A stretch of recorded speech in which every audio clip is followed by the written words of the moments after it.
So we're at a really exciting time for the current and the future of molecular diagnostics in the UK with regards to testing for patients with cancer.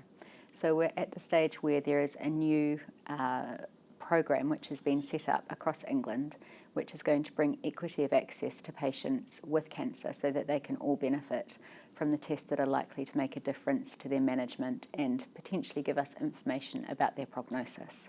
And this also means that patients are going to benefit from potentially getting a larger number of tests performed on their tumour, which may be really helpful in future for research, for trials, and for discovery of new targeted agents.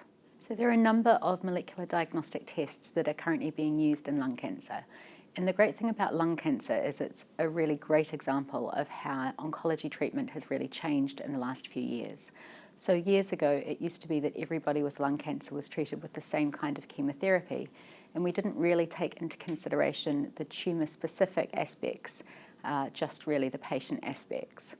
What we now know is that lung cancer is really different depending on which alterations or mutations are present in the tumour and what actually drives the tumour to grow and divide. And if we can undertake all of the correct testing on patients, we start to divide patients out into lots of different groups of tumours. So those with EGFR mutations, those with ALK1 or ALK or ROS1 mutations. And what we can start to see is that these different types of cancers can be treated with different drugs that target the underlying alteration and then allow the patient to benefit from both personalised management and have much better outcomes from when we used to treat everybody with the same chemotherapy.